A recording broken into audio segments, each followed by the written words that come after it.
Di sini saya akan menjelaskan mengenai pengertian SKN atau sering dikenal sebagai Sistem Kesehatan Nasional.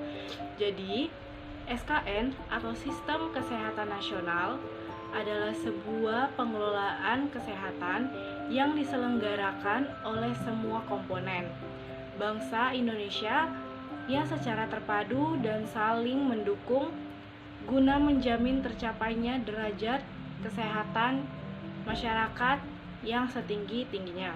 Pengelolaan kesehatan juga merupakan sebuah proses atau cara dalam mencapai tujuan pembangunan kesehatan yang melalui pengelolaan upaya kesehatan, penelitian dan pengembangan kesehatan, pembiayaan kesehatan, sumber daya manusia kesehatan, kesediaan farmasi, alat kesehatan dan makanan, manajemen, informasi dan regulasi kesehatan, serta pemberdayaan masyarakat.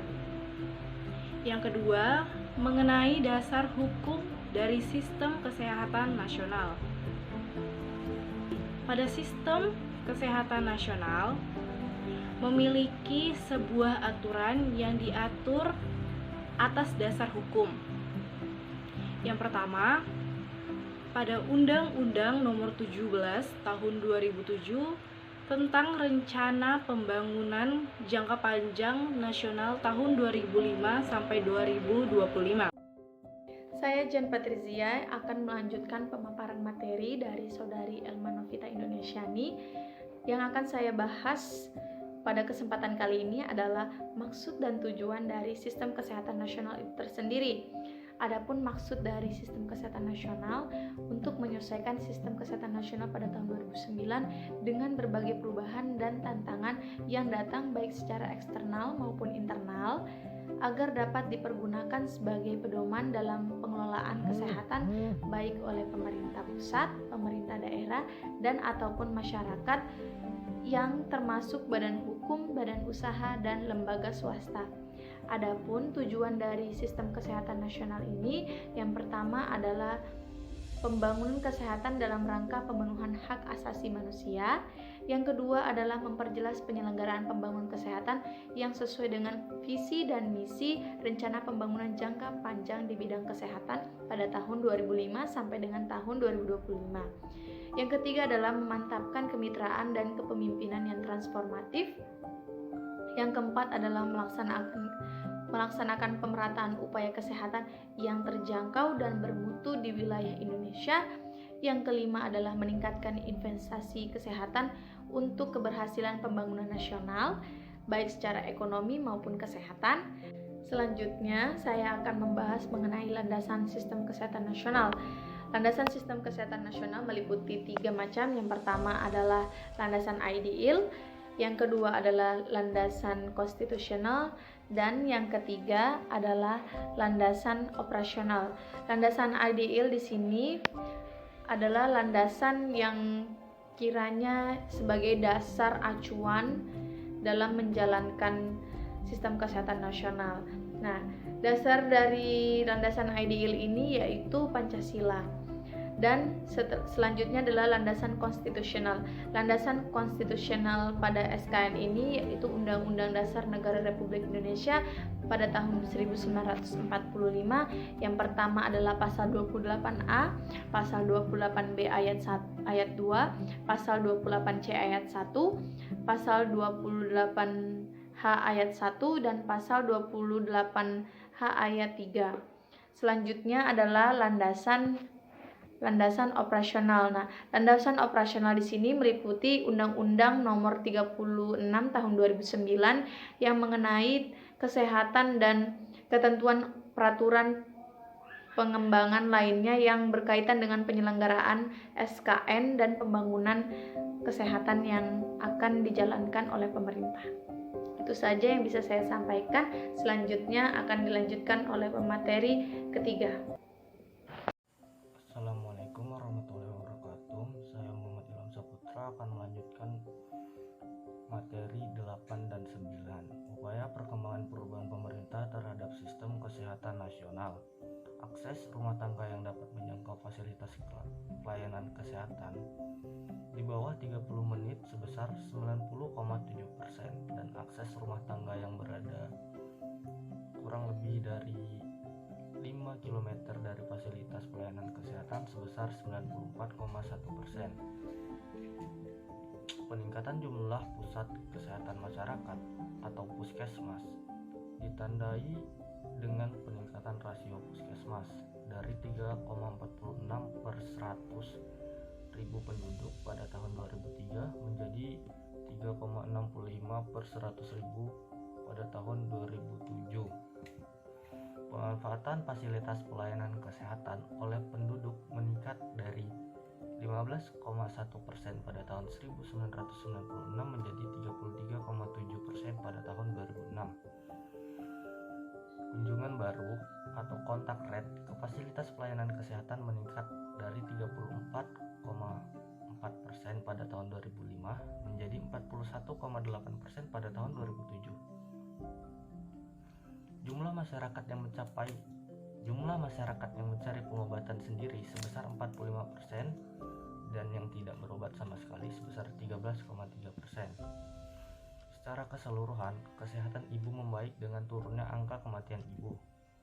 Umur harapan hidup meningkat dari 68,6 tahun pada tahun 2004 menjadi 70,5 tahun pada tahun 2007. Penurunan prevalensi kekurangan gizi pada balita dari 29,5% pada akhir tahun 1997 menjadi sebesar 18,4% pada tahun 2007. Permasalahan yang terjadi dalam perwujudan sistem kesehatan nasional di Indonesia antara lain: yang pertama, ada disparitas geografi dan penghambatan di berbagai sektor penunjang pemerataan pelayanan kesehatan.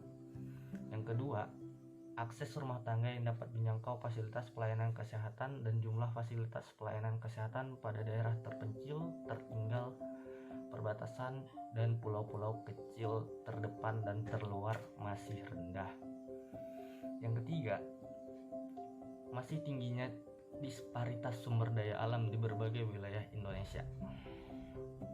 Yang keempat, sumber daya sebagai penunjang pelayanan kesehatan di sektor disparitas kependudukan masih tinggi. Terima kasih atas Yang kelima, kesempatan yang diberikan masih tingginya kepada disparitas saya. Jadi, kesehatan di sini ibu dan saya akan anak membahas atau tentang KIA perkembangan dan tantangan cakupan sistem imunisasi di kesehatan berbagai wilayah. nasional di Yang upaya keenam, kesehatan. ada Hasil upaya penyakit kesehatan infeksi sudah menular terlihat masih merupakan namun masalah belum kesehatan menunjukkan masyarakat perubahan yang secara menonjol, nasional. terutama Yang kedua yaitu TB pembiayaan paru, kesehatan. malaria, Pembiayaan kesehatan masih HIV perlu atau AIDS, dilakukan perbaikan DBD, dalam dan pengelolaannya.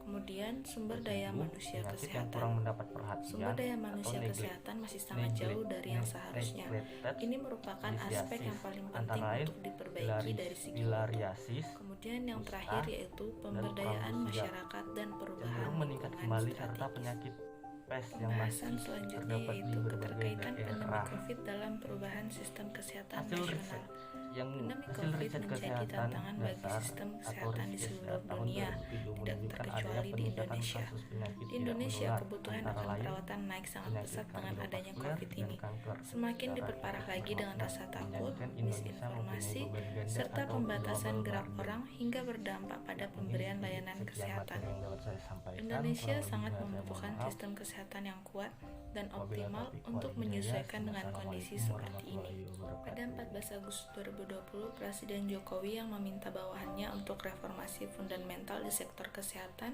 pada pidato kenegaraan memang sangat diperlukan. Artinya, pihak luar kesehatan nasional sangat lemah sehingga perlu direformasi dengan kejadian COVID-19. Terutama perilaku masyarakat perlu direformasi, misalnya dengan gerakan masyarakat hidup bersih dan sehat atau GERMAS. GERMAS tidak cukup hanya dikampanyekan, tetapi perlu dukungan dengan pendanaan yang memadai, karena perubahan perilaku masyarakat tidak tumbuh dengan sendirinya, melainkan perlu ditumbuhkan melalui berbagai upaya dan model edukasi yang bisa mudah diterima oleh masyarakat. Sekian penyampaian dari saya. Terima kasih. Terima kasih Aisyah sebagai narasumber yang keempat. Saya Audi Nabila Karolin sebagai narasumber kelima akan melanjutkan dari persoalan Indonesia, yaitu kurangnya sistem pelayanan kesehatan di lapangan. Nah, prinsip pelayanan kesehatan itu untuk mencegah jangan sampai masyarakat itu sakit. Dan untuk tanggung jawab UKM sendiri adalah FKTP, yaitu Fasilitas Kesehatan Tingkat Pertama seperti puskesmas. Menurut riset, tenaga kesehatan nasional dari 10.000 puskesmas di Indonesia, hanya 45% itu diisi oleh bidan dan perawat, dan hanya 5,1% diisi oleh dokter, sehingga kondisi membuat tidak ideal dari sumber daya manusianya. Puskesmas itu seharusnya fokus dengan UKM, bukan hanya UKP. Ini terjadi karena adanya program JKN, KIS, dan BPJS sehingga cenderung lebih banyak untuk mengobati pasien. Yang artinya puskesmas ini menunggu orang sakit untuk diobati, padahal seharusnya mereka mengunjungi masyarakat untuk memastikan perilaku sehat, kondisi rumah, serta asupan makanan lingkungan sehat. Inilah yang perlu direformasikan untuk dari sistem kesehatan nasional.